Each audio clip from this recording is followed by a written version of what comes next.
Hello, welcome to प्रथम IAS. तो इस पार्टिकुलर टॉपिक में हम बात करने वाले हैं east Asia summit that is EAS के बारे में, ठीक है। और जानने की कोशिश करेंगे कि भारत के पर्सपेक्टिव से ईस्ट एशिया समिट क्यों इम्पोर्टेंट है। But before starting I would request to all of you, आप लोग व्यूज़ तो दे देते लेकिन हमारे चैनल को सब्सक्राइब नहीं करते हैं, तो प्लीज़ हमारे चैनल को सब्सक्राइब कीजिए, स्पेशली जब आपको पसंद आता है हमारा डिस्कशन तो, और अपने दोस्तों को भी रिकमेंड कीजिए। But before starting I would like to give you MCQ to all of you कि अभी रिसेंटली देखा गया है कि एक वांगला फेस्टिवल देखा गया, ठीक है। इसे हम फेस्टिवल ऑफ 100 ड्रम भी बोलते हैं। ये एक हार्वेस्ट फेस्टिवल है।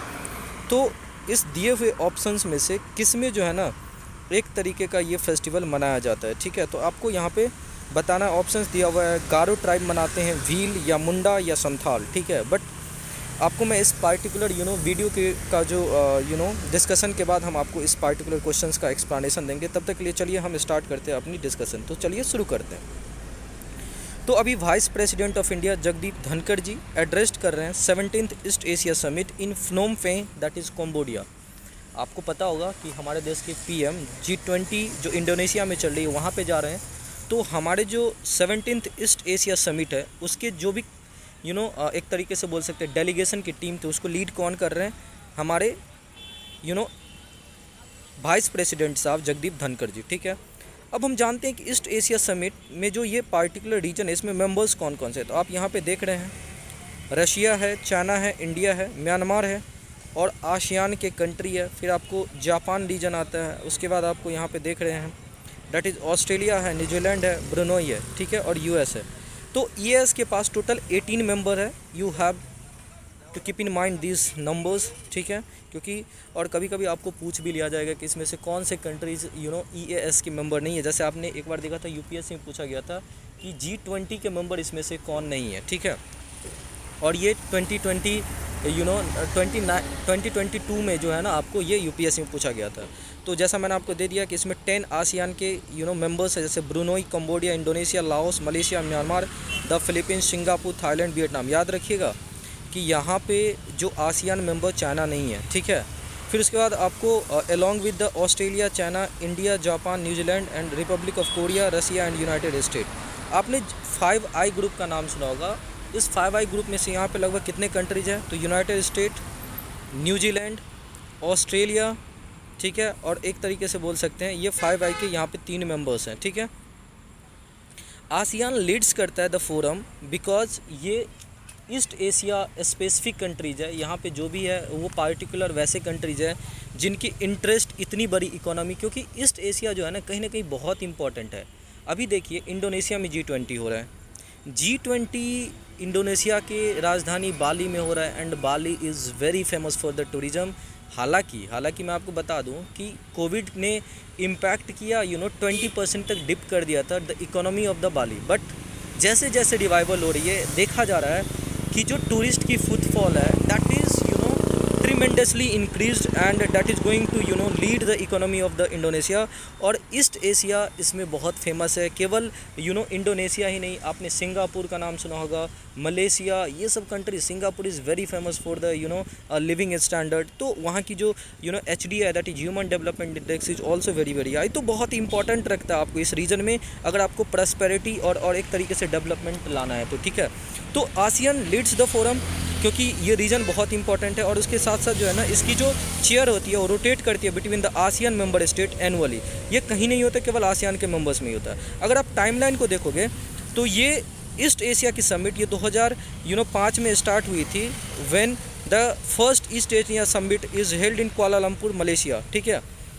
एट इट्स इंसेप्शन जो ईस्ट एशिया समिट वो कंप्राइज करते हैं 16 participating countries. The United state and Russian federation join the 6th east ये जो USA और रशिया है वो ज्वाइन किया at the 6th east Asia summit जब बाली में हो रहा था 2011 में, जहां अभी आपको G20 की मीटिंग हो रही है, ठीक है। अगर आप एनुअल समिट की बात करोगे तो ये meeting of head of the state of government of east Asia summit participating countries which is convened annually. तो बेसिकली अगर आप एनुअल समिट में सारे मेंबर्स के आप बोल सकते हो लीडर्स जो हेड ऑफ गवर्नमेंट होते हैं वो मीट करते हैं और अगर कहीं किसी कारणवश से जो है आपको कोई लीडर्स नहीं जाते तो अपने रिप्रेजेंटेटिव को भेजते हैं। लेकिन ये होती कहाँ पे है, तो आसियान कंट्रीज़ मतलब 10 नेशंस के अंदर में इसकी बैठक होती है। मैंडेट की अगर बात करें तो ईस्ट एशिया के पास जो है ना ये 6 प्रायोरिटी एरिया को यहाँ पे इंक्लूड करते हैं अपने डिस्कशन पे, अपने चेयर के डाइस पे, जहाँ पे लोग यहाँ पे विचार करते हैं, लीडर्स बातचीत करते हैं, कंपनी अपने कंट्रीज अपनी गोल सेट करते हैं। वो स्पेशली क्या है,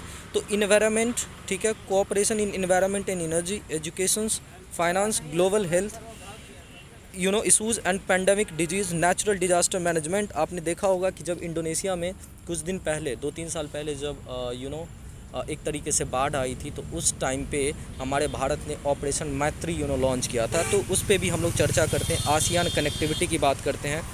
फिर अगर आप हॉल ऑफ डांस इस बार न्यूज़ में है, रीजन्स क्या है कि ईस्ट एशिया समिट जो हो रहा है ना इस बार, the vice president inaugurated the completed conservation work of hall of dancers in Ta फ्लोंग प्रोहोम टेम्पल। कौन सा याद रखिएगा, टा प्रोहोम टेम्पल, ये हॉल ऑफ डांसर्स यहाँ पे जो है ना कंजर्वेशन वर्क किया गया by the India and vice president साहब इनको इनॉग्रेट किया है। और ये कहाँ पे है, तो आपने नाम सुना होगा कि अंगकोर वाट की मंदिर, ये कंबोडिया में है, ठीक है। तो ये अंगकोर आर्कियोलॉजिकल कॉम्प्लेक्स है in the Cambodian city of Siem Reap, वहाँ पे इसको एक तरीके से डेवलपमेंट किया गया है। और जो हॉल ऑफ डांसर्स है, it is a part of the 4 million collaborative project between India and Cambodia for the preservation and restoration of the cultural heritage in Cambodia. तो बहुत इंपॉर्टेंट है एग्जाम पर्सपेक्टिव से कि ये जो अंगकोर आर्कियोलॉजी कॉम्प्लेक्स है, ये कहाँ पे है, Cambodian city of the Siem Reap. और यहाँ पे जो है ना टा प्रोम टेम्पल है, वहाँ पे हॉल ऑफ डांसर्स कंबोडिया में लॉन्च किया। अगर आप कंबोडिया की बाउंड्री की बात करोगे तो यहाँ पे देख रहे हैं ग्रेट लेक कंबोडिया में है, ठीक है। और ये शेयर करता है वियतनाम के साथ। वियतनाम की सिटी जो हो ची मिन है बहुत इंपॉर्टेंट है, इसकी राजधानी कंबोडिया की फोम पेन है, ठीक है। उसके बाद आप देख सकते हैं गल्फ़ ऑफ थाईलैंड के साथ ये एक तरीके से बोल सकते हैं सी कोस्टल एरिया शेयर करता है। फिर आपको हो गया यहाँ पे थाईलैंड, उसके बाद आपको लाओस के साथ बाउंड्री शेयर करता है। तो बेसिकली कितने कंट्रीज़ है, वियतनाम, लाओस, थाईलैंड, और यहाँ पे आपको बहुत गल्फ़ ऑफ थाईलैंड जो इंडियन ओशन का पार्ट है, वहाँ पे इसके साथ ये बाउंड्री शेयर करता है। अब चलते हैं हम अपने MCQ के एक्सप्लेनेशन के बाद। तो आप यहाँ पे देख रहे हैं इसकी आंसर जो कि ये मेघालय में है। आप गारो हिल तो यहाँ पे देख रहे हैं, वहीं पे गारो ट्राइब्स इसको सेलिब्रेट करते हैं। और यहाँ पे दिया हुआ है वांगकाला वांगाला फेस्टिवल, ये कट मैंने लिया है the official web portal government of Meghalaya से। Wangala festival of Meghalaya is most popular festival among Garos of Meghalaya. India Wangala festival is a harvest festival held in honour of Saljong, sun god of fertility. और ये सेलिब्रेट होता है marks the end of the period of the toil which brings good output of the field. मतलब एक तरीके से harvest को and होने की बात हो रही है। यहाँ पे हम लोग देखते हैं कि कितनी उपज हुई है, ठीक है। और यहाँ पे ये भी इम्पोर्टेंट है कि यहाँ पे आपको ऑनसेट हो जाता है विंटर का। Also known as 100 drum festival, it is occasion when the tribal offer sacrifices to please their main deity that is Saljong जो सन गॉड है। It generally celebrated for 2 days and sometimes continued for even a week. इसमें जो है ना first day is known as Rugala, is performed inside the house of the chief. On the second day is known as the काकाट। यहाँ पे popular young लोग old dress में अपने colourful costume पहन करके खूब घूमते हैं और म्यूज़िक पे जो है ना ढोल के साथ यहाँ पे ओवल शेप ड्रम्स को यूज करते हैं, ठीक है। फिर लोग तो एक तरीके से ये पॉपुलर गारोज फेस्टिवल है। तो आपको यहाँ पे ध्यान रखिएगा 2 पैरेलल लाइंस में लोग एकत्र हो जाते हैं और इसको डांस करके खूब rhythmic best performers flute use करते हैं, बुफेलो की हॉर्न पहन करके, जो भी उनके कॉस्ट्यूम्स हैं इन सब को पहन करके वो सेलिब्रेट करते हैं, ठीक है। तो बहुत अच्छी है यहाँ पे गारोज इन मेघालय इसको सेलिब्रेट करता है। तो उम्मीद करते हैं सेशन अच्छा लगा होगा, और अच्छा लग रहा है तो please don't forget to subscribe my YouTube channel. और बहुत रिक्वेस्ट है प्लीज़ हमारे चैनल को सब्सक्राइब कीजिए, और अगर अपनी और भी पसंद आ रहा है तो अपने दोस्तों को रिकमेंड कीजिए। As much as you can share also. Thank you so much for watching this video. बहुत बहुत धन्यवाद।